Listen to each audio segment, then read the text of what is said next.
Great. Well, I think we perhaps might kick off. So thanks very much, everyone, for joining today, which marks a special moment as we introduce the new host for the ESG Project's International Project Office. And it may seem a little odd having a sort of celebratory event when so much else is happening just over the last few days. But I guess as I'll elaborate, the IPO has a crucial role in underpinning the ability of our network to grapple with the governance implications of intersecting crises. Those are acute, but also those that are unfolding over longer timeframes. I think I know many of you, perhaps not all of you. I'm Jonathan Pickering from the University of Canberra, speaking here from Canberra, Australia, on Ngunnawal country. And I'm one of the co-chairs of the Scientific Steering Committee of the Earth System Governance Project. My fellow co-chair, Christina Inouye, sends her apologies. She's at the Bonn UNEF meetings and was unable to join today. Thanks so much for coming along. And we have a fairly brief but significant session today. And I'll begin first with a brief snapshot of the role of the International Project Office in the context of the broader ESG project. A lot of you, I think most of you, are fairly familiar with the network already. So we're not going to do sort of ESG 101. If you are new to the network, of course, that's wonderful. And thank you so much for coming too. Feel free, of course, to reach out to any of the members of the network, of the IPO, if you're wanting to know more, get your bearings in the network. But I imagine for most of us will be fairly familiar with the fundamentals. So I'll say a little bit about the sort of the ESG project in transition, some recent developments in the network, and then I'll welcome the new executive director of the IPO, Mikael Karlsson, who will then introduce the new IPO team and give us a bit of an overview of some plans for the next little while. We'll have a decent amount of time for question and answer and so on. So as always, we're really keen to have an ongoing dialogue with the members of our community, and so be really keen to hear your thoughts. As you can see from the agenda, we have a few of the Mentimeter moments during the session, so interested to get your input on a few things. So there a couple of sort of housekeeping rules, probably just as always, if you can keep your mics muted during the presentations. There's a Q&A and chat that will be open throughout the event. So if you have any questions or comments as you come up, please add those. Welcome, Professor Nair. Thank you for joining. And with the Mentimeter, we have, perhaps if you, Karen, go to the next slide. Karen Talberg from IPO, will have a proper introduction shortly. Thank you. We had a couple of things that you wanted to ask you. Now, you might see in the slides at the top there is a vote code. So if you go to menti.com and enter that code, what is it, 666 8568. And there's also a link in the chat too.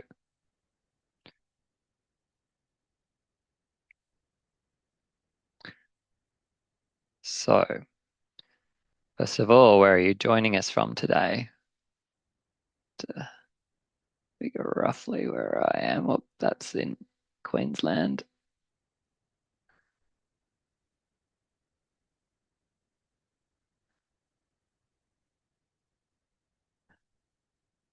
Can see at least one of us is joining from Tasmania. Welcome, Peter.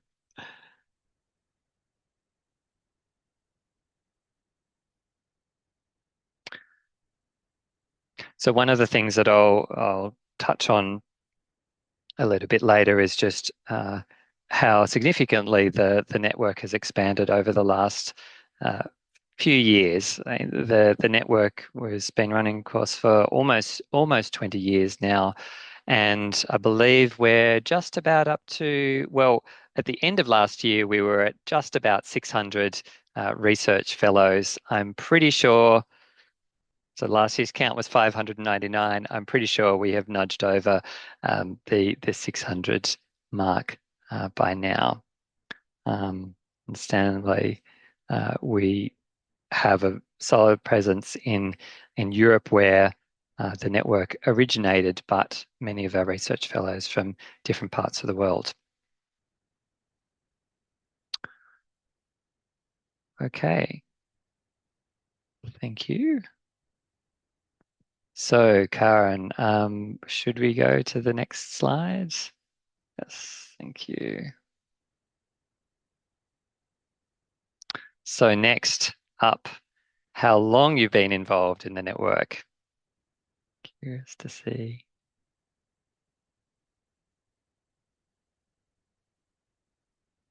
So I've certainly seen quite a few familiar faces. I'm pretty sure there would be some of you who've been involved in the network longer than I have. I think the first time I met people in the ESG network was around the 2010 Berlin conference. May have met some of you there. So we have quite a few members who have been here for a while and a few more recent. Okay, thank you, Karen. And one more question for now, just in terms of your involvement in the network, what kinds of involvement? I think here you can probably choose at least, yes, more than one, or you can choose three.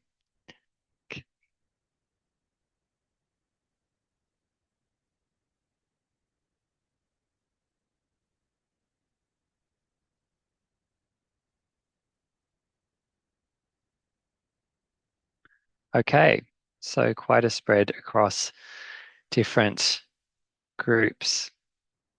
Again, it's great to see.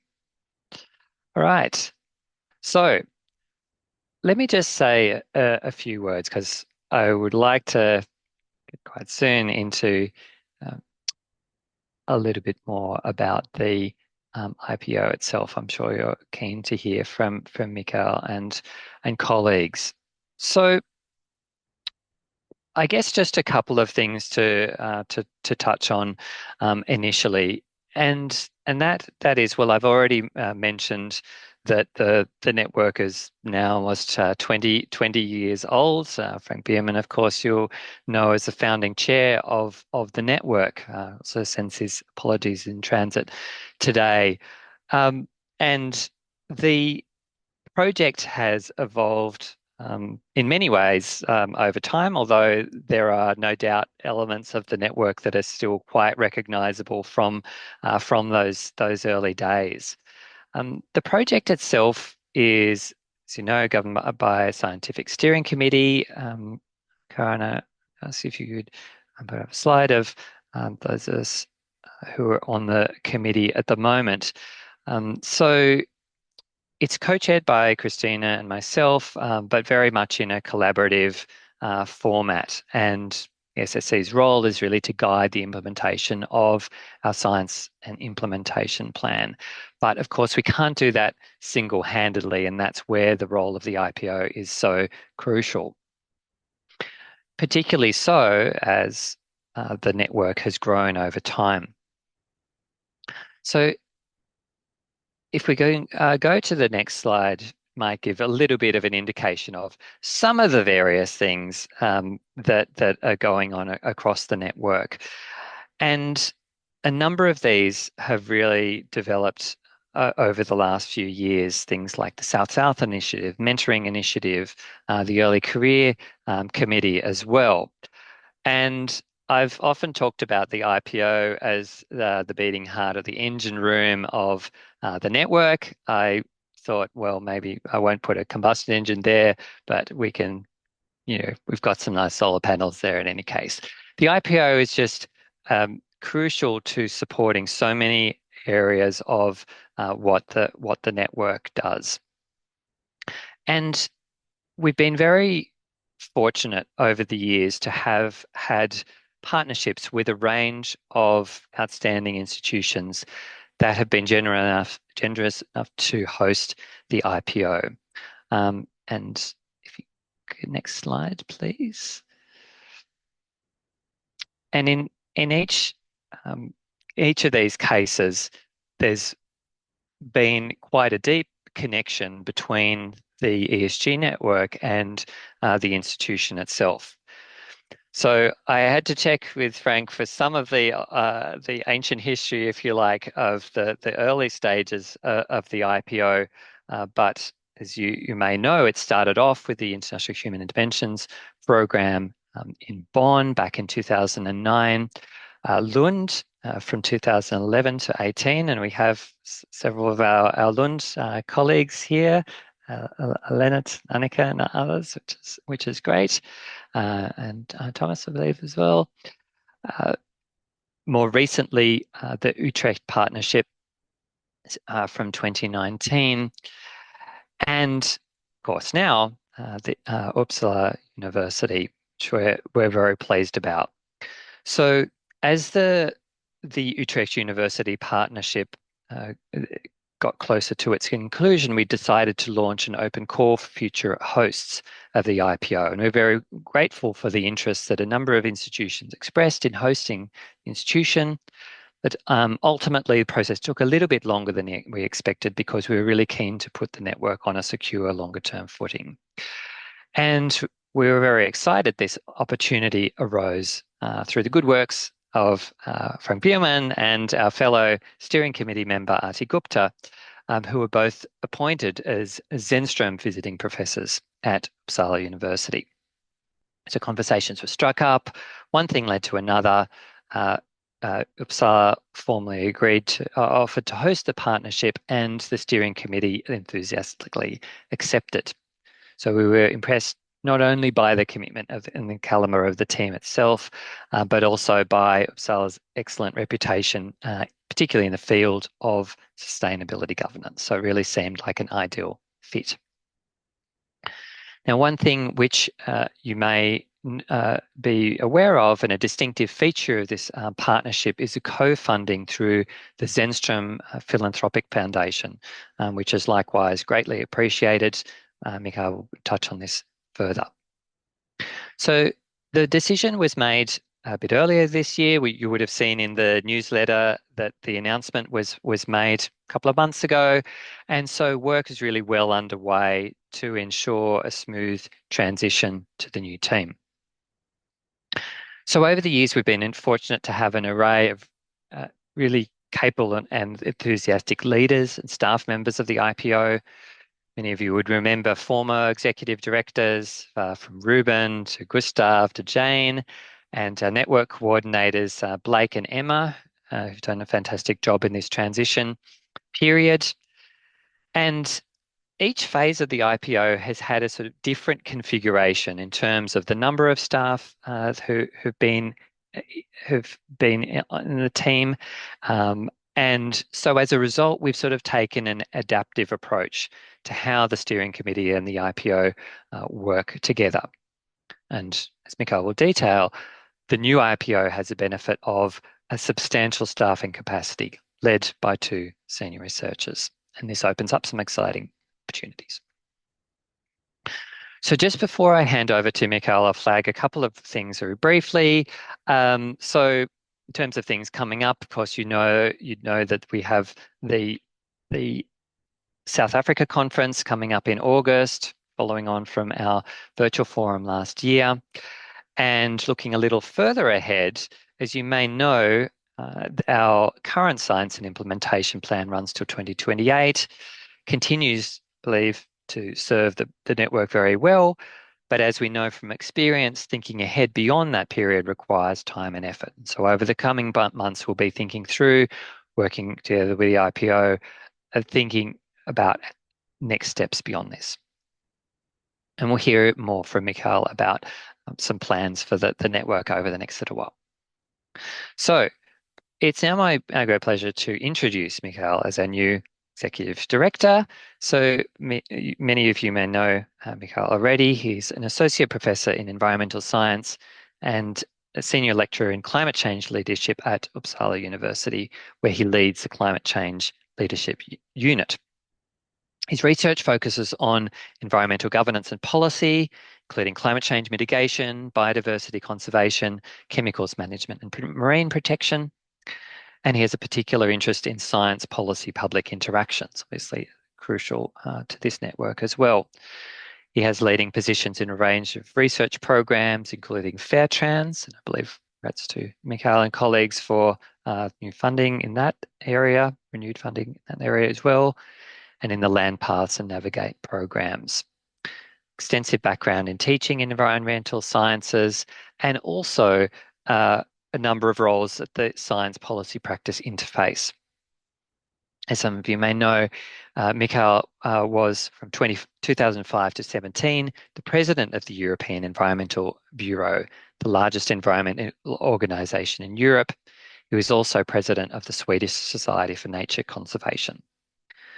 He's served as a scientific advisor, senior partner at 2050 Consulting, and is an expert in a number of public governmental committees, chair and board member of several environmental organisations as well. So I won't go for too much longer because we're keen to hear from Mikael. So over to you. Well, thank you, Jonathan, for that introduction. So before we switch slides, I just want to say that, well, first, we are honored and that we have been accepted as the International Project Office host university for the coming years.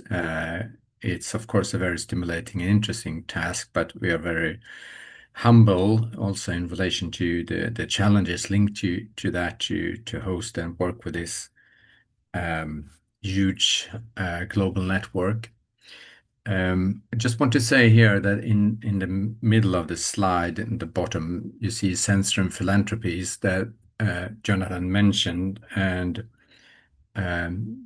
there is no one present now from Sandström Philanthropies, but they are supporting Niklas and Catherine Sandström about half of the budget for the coming years. The rest comes from our own resources at Uppsala University and in our research unit, Climate Change Leadership. But we're very grateful for the Sandström Philanthropies for this support for the coming years. So if we move to the next slide, yeah, that's a recent photo. It was taken just a couple of days ago, last week. So we're a group of about 15 persons with senior researchers, 6 PhD students, visiting professors, coordinators, and the IPO staff. And on the next slide, you can just I try to summarize what we focus on in our research, teaching, and outreach activities. And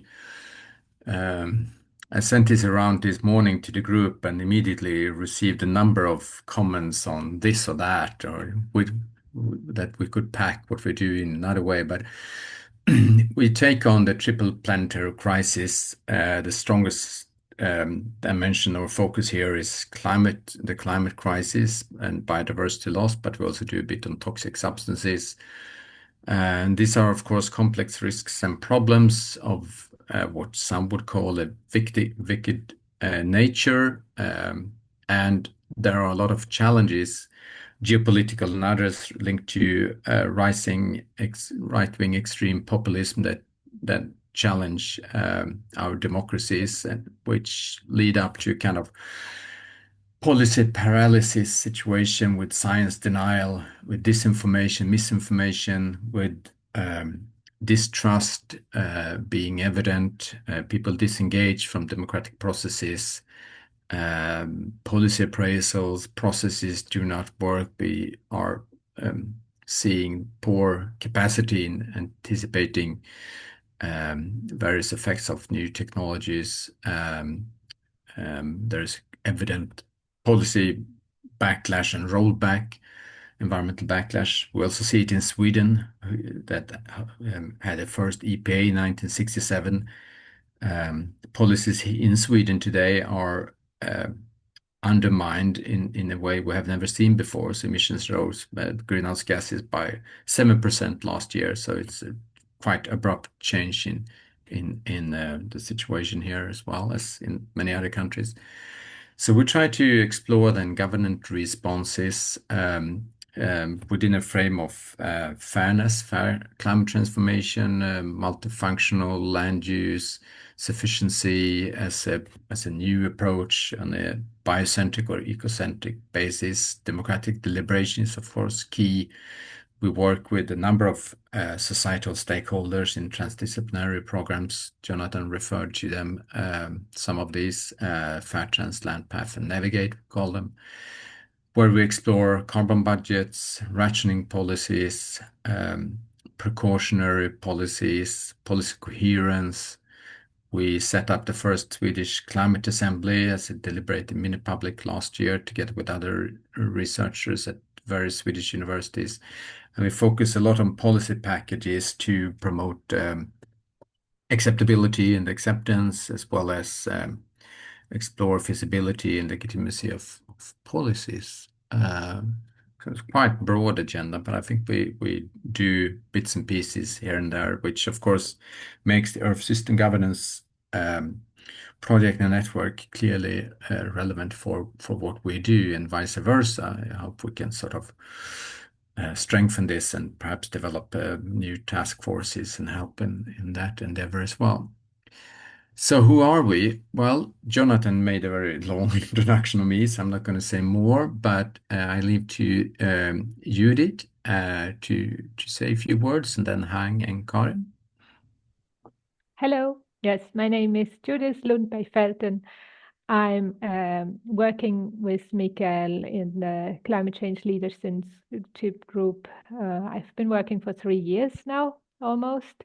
I'm a project coordinator here, taking care of the Zenström professors. And my background is in biology. I'm an associate professor at another university in Uppsala, working on interaction of trees with microbes in the soil and how forestry influences this, how policy around forestry impacts biology.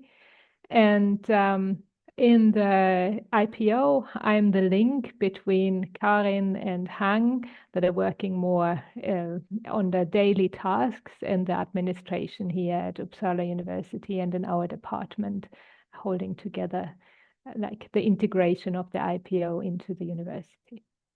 Thank you. Hello, everyone. My name is Hang. I am the project coordinator at the IPO. I have a background in economics and political science. I came from latest from the Swedish initiative focusing on global health and sustainability challenges. Yeah, really looking forward to support our vibrant community. Over to you, Karin. Thank you, Hang. And yes, also very pleased to be working with the ESG now. Sorry about the background noise.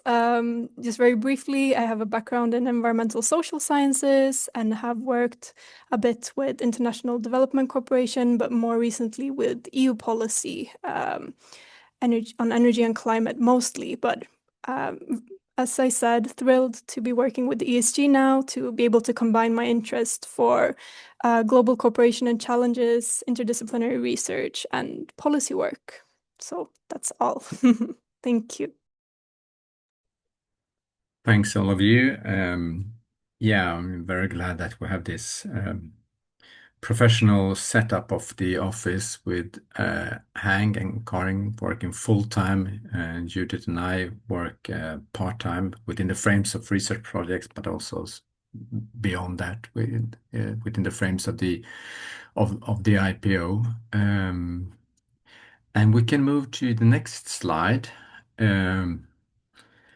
Well, upcoming activities. You could say that we are now in a very early phase. We do a bit of stock taking analysis. We review everything from production of annual reports to website functions to task forces, working group, getting to know the network. It's important for us to learn how it functions and what is not functioning that well.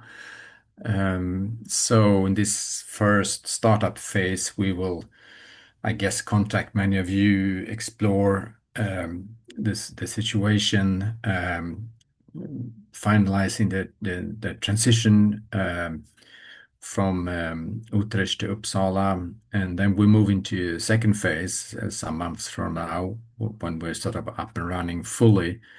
And on that basis, we can then do more of sort of development and so on. Just a comment on some of the points here.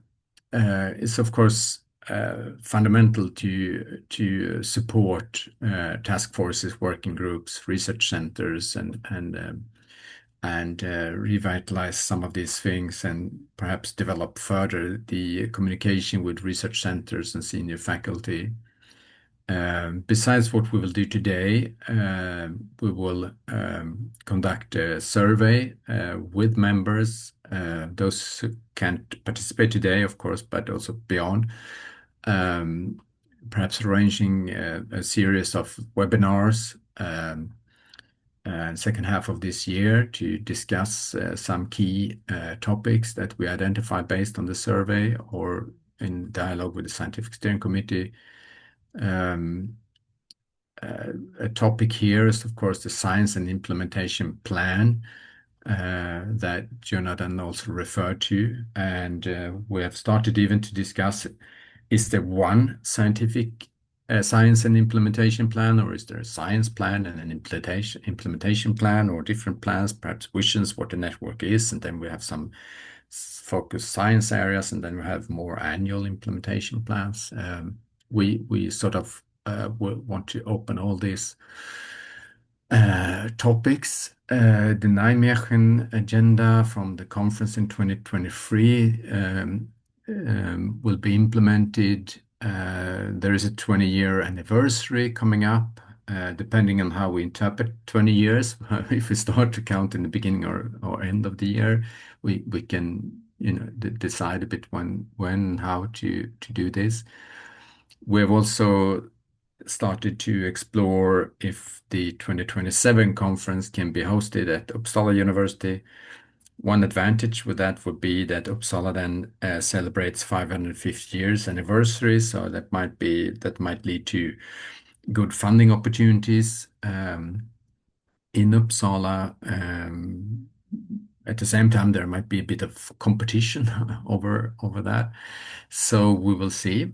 But we also need to then look into when and where to host the next annual conference in the Global South, and hopefully also do this planning a couple of years in advance to enable the North-South oscillation to take place every second year in the future.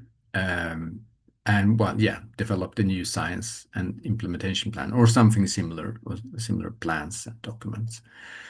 And to get a bit of input from you, we have now prepared a number of questions, as Jonathan said, on Mentimeter.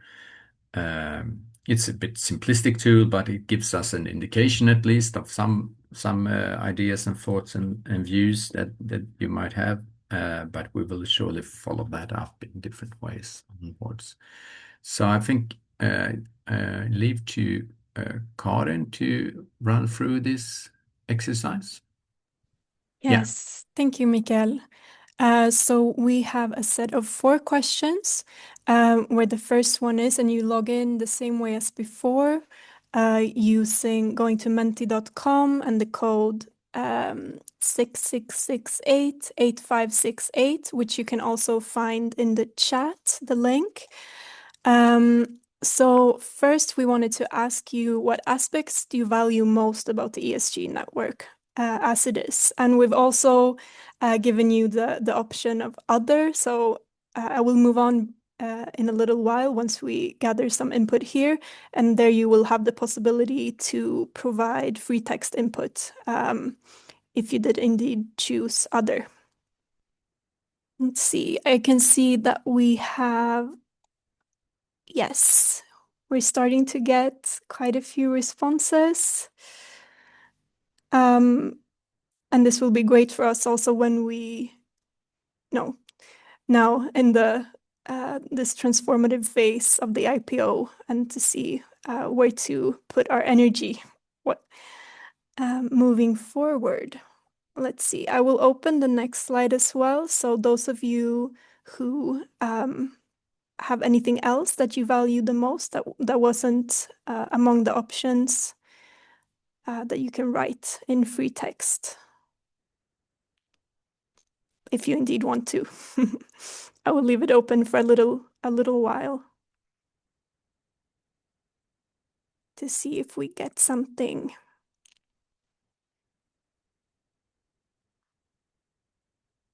Possibility of South-South linkages, support for task force activities, active scholarship on the policy arena. It's great. Opportunities to explore interdisciplinarity, contact with other human rights advocates, the interdisciplinary and global nature of the ESG, global collaboration, mentoring. That's great. The ESG does indeed serve a lot of different purposes and has a lot of values. High quality and long-term research interaction and system from early stage to faculty lead. Yes, indeed. Disruption of the status quo potential. That's great. Thank you so much. Introducing new and young colleagues to an inclusive network, global network. Thank you so much for these answers. I will move on to the next question, where we want to know what kind of support you expect from us as the IPO. And again, if you think of anything else that we haven't put as an option here, you will be able to write it in free text in the next slide.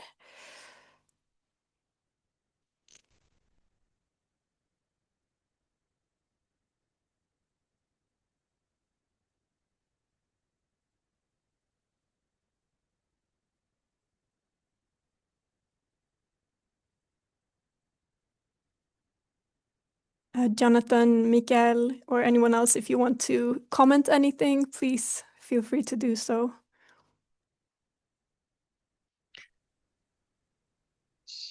Well, thank you very much, Karen, and yeah, thanks everyone for your input on these issues. That really helps us to get a sense of, perhaps in some ways confirming what we would already imagined, but I think there are a few things where you might think, okay, yes, that is maybe an area that we could do more of. I think that Mikael certainly emphasised that element of supporting the task forces and the research centres and so on, and that will obviously continue to be a key priority for us as a network. Some dollar signs. Dollar signs. Well, I'm not sure how many dollar signs we can promise exactly. But I think one thing which has certainly come through, particularly through the task forces and so on, is that those networks that are formed around the task forces are then often a basis for being able to put forward some sort of joint funding proposal. There are certainly a number of task forces and working groups who have done that. So yes, maybe some other possibilities that we could imagine there, but that's those networks have certainly helped to build a strong basis for funding partnerships as well. Yeah, I can see that we get a lot of great input here for what the IPO could focus on more, or even like that we could expand our activities in these coming years. So it's great. We will save all of this and, of course, use it together with the member survey that Mikael was talking about that we plan to launch in the coming months. So it's really valuable for us to see. Let's see. Yes. I think sorry, Jonathan. Oh, sorry. No, I was just going to pick up on a point that Thijs and hi Thijs. Indeed, so we had a really good discussion about the sort of reflections on the existing science and implementation plan at the forum, which was organised by Thijs and the Early Career Committee. So that generated quite a few useful ideas on what continues to be relevant on the science and implementation plan, what has changed in terms of, political, social, environmental context, where are the gaps in the plan, and so on. So, yeah, and as I say, this, we very much see this as a conversation that will unfold. So was certainly a really good start for that discussion. Thank you for that, Jonathan. I will move on to the next questions. The next question, and it ties in with what you just what you just answered. But if there are any new types of activities you believe that the IPO should explore or facilitate. So of course you kind of answered that question already, but if you have any more ideas, please feel free to write them into the Mentimeter.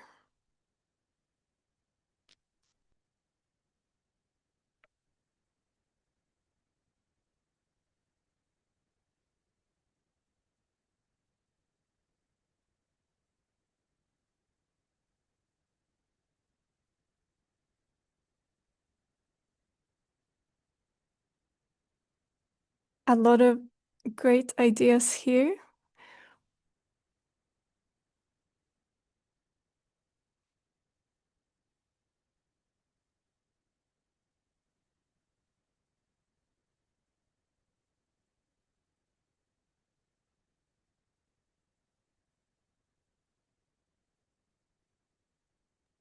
Great. Thanks for just reading these, and Mikael, feel free to jump in at any point too.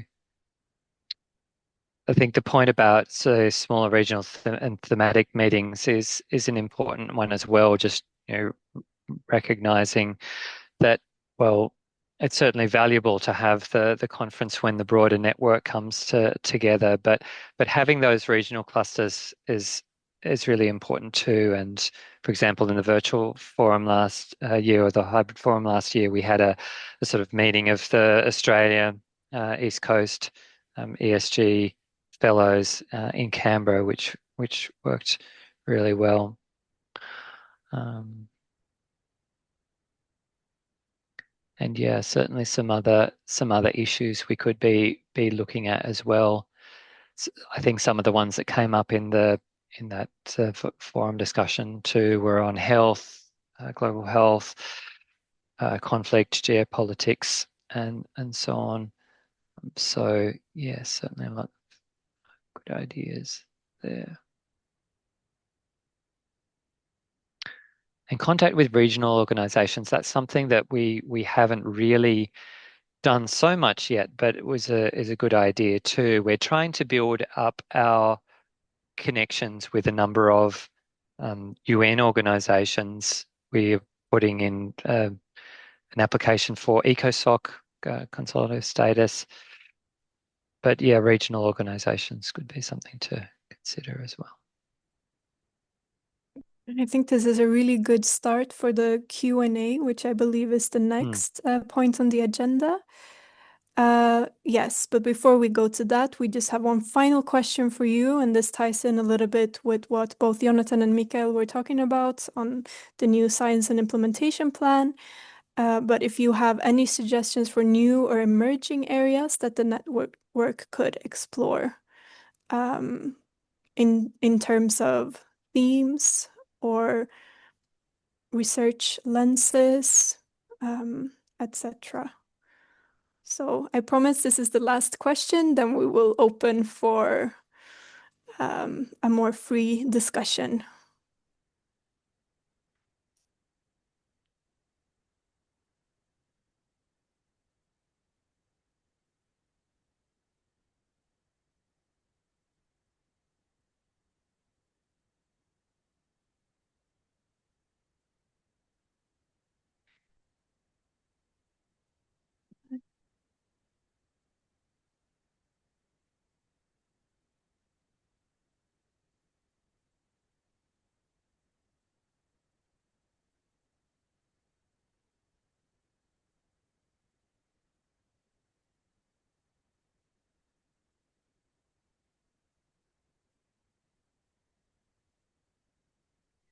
I think a couple of Great, seconds yes. more before we move on. I see that people are writing.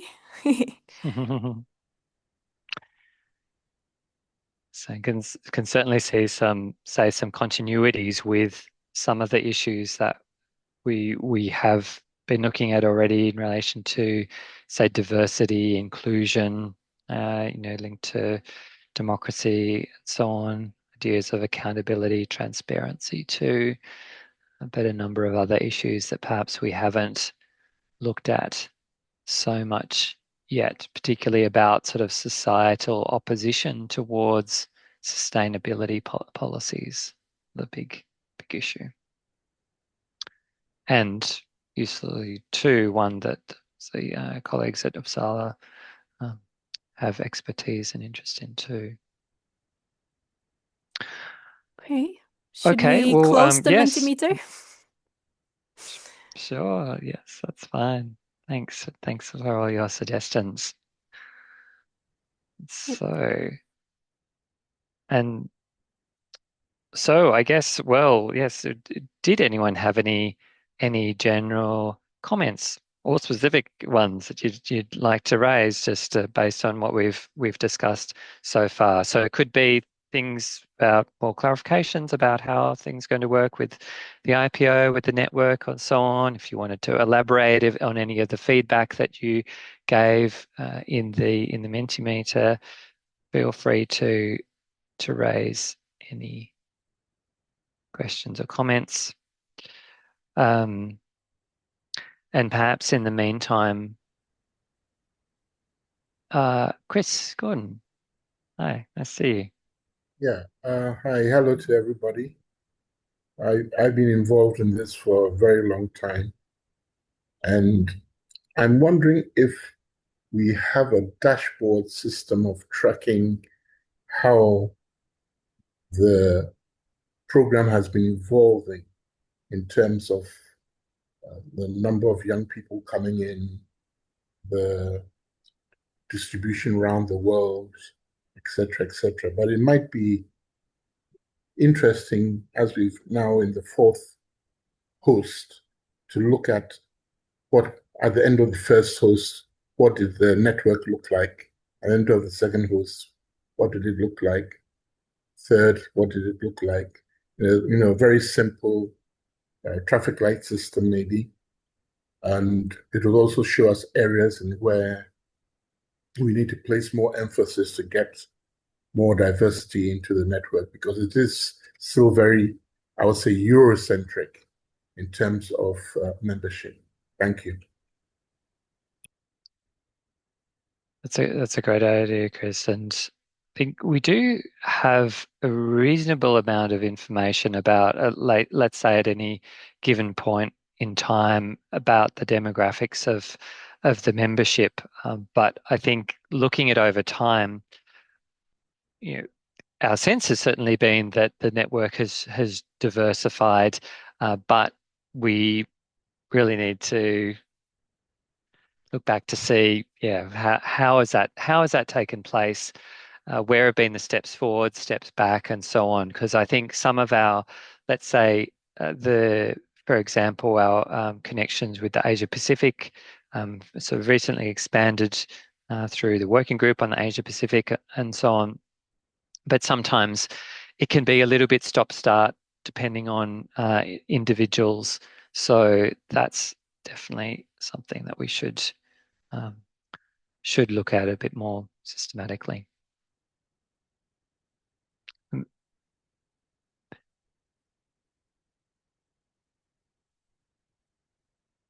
I think one of the things which Mikael mentioned as well, in terms of the changing locations of the conferences too, that often opens up new opportunities to either consolidate existing networks in different parts of the world, or to form them. Joanna. Thanks, Jonathan. Yeah, just thinking about the evidence-based stuff around leadership, since that is my field, I was very excited to see climate change leadership on the slide. And thinking that maybe if early steps or early things that are done are sort of ones that create ripple effects that really have a compound effect, the main one being ways to communicate with each other. So I know we've played with different ideas and even suggested at one point like a very old-fashioned listserv. Jonathan, I think you're on the Q methodology one. Something that is, very basic and rudimentary, so it doesn't need to be high tech. But I do think we could see a lot more collaboration, creativity, feedback, sort of generativity around responses from the network if we had clearer ways to connect and communicate and receive messages, however that gets managed from Uppsala. And just wanted to say in general, thank you so much for all of you who've been doing the work behind the scenes. Those of us will benefit from all of that hard work, and I'm very appreciative. Thanks so much, Joanna. Yes, and great point in terms of communication, and that particularly the to and fro, that we don't want it to be just a kind of one way, just the newsletter, of course. And I think a lot of the say the task forces and working groups have often sort of worked out their own ways of having a bit more of a, whether it's a kind of Slack platform or some sort of email list or something. But yeah, as the network as a whole has become broader, it can sometimes be more challenging to be able to have those conversations that cut across those task forces and working groups. So I guess that's why events like this are really important, things that happen in conferences as well. I'm sure as we move to the next science and implementation plan, there'll be more of a focus on how can we bring members of the network together in those sort of discussions. I don't know, Mikael or Judith, if you wanted to comment. Well, I'm mostly listening now, taking notes, and I think besides the sort of the questions in Menti with predefined answers, a lot came up in the open questions, and I think when we will conduct a survey, we need to take a number of those additional ideas and proposals on board and include them and see. Explore the interest in the network at large. But I have no specific comment on any particular topic.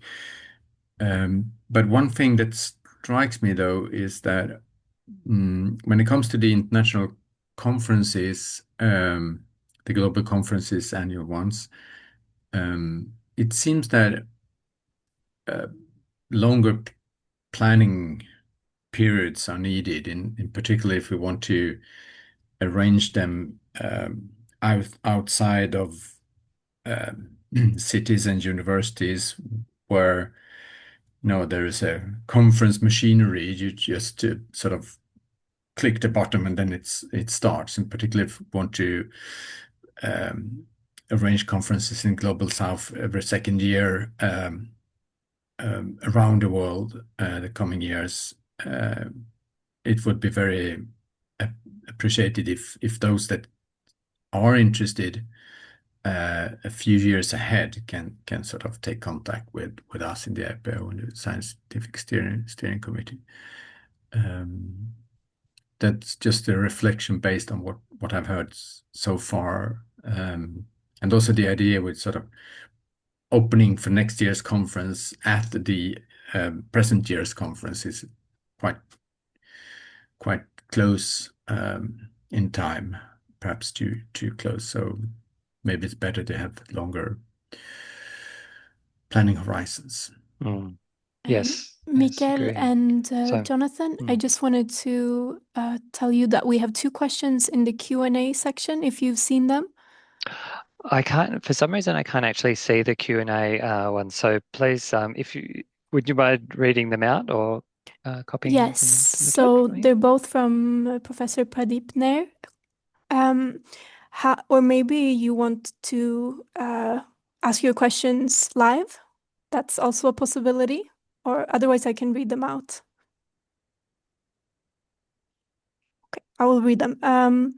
How the IPO will work in close partnership with Indigenous people, local communities, develop agencies and practitioners for enhancing public knowledge about coastal sustainability, climate change, and ecosystem restoration through mitigation, adaptation. Now the question disappeared. Let's see. And nature-based solutions. And then the second question, also from Professor Pradeep Nair, how the IPO will convene regularly with diverse line ministries and stakeholders to provide scientific input for policy research, global sustainability frameworks, and environmental governance improvements. Those were 2 big questions. I don't know if Jonathan or Mikael would like to try to give an answer. Sure. I guess I can perhaps say a little bit. One thing that's I guess vitally important is in terms of the kinds of research that say many of the members of our network would do, and a lot of our research fellows would be working on are working on issues in relation to, let's say, whether it's the impacts of climate change on the most vulnerable communities, whether it's about the strategies that marginalized communities adopt to deal with the impacts of environmental change, whether it's the role of Indigenous peoples. My colleague Christina has certainly done a lot of work on this area in Brazil. So I guess there is a lot of perhaps the exchange that happens between individual researchers as to how the network as a whole does that. We recognize, and I guess this has really come through in the Nijmegen agenda, about the need for our research to be socially engaged, to work in partnership with, say, the communities that we are researching in or are researching on, and I guess particularly to be aware of the power dynamics involved in those relationships. So there is a lot, I think, a lot more that the network could be doing, but certainly a significant amount of work that, let's say, individual researchers in the network are doing. I don't know if that quite answers your question, though, so please feel free to ask a follow-up. Let's see, now we have Chris Gordon, who is raising his hand, and then Annika Kronsell.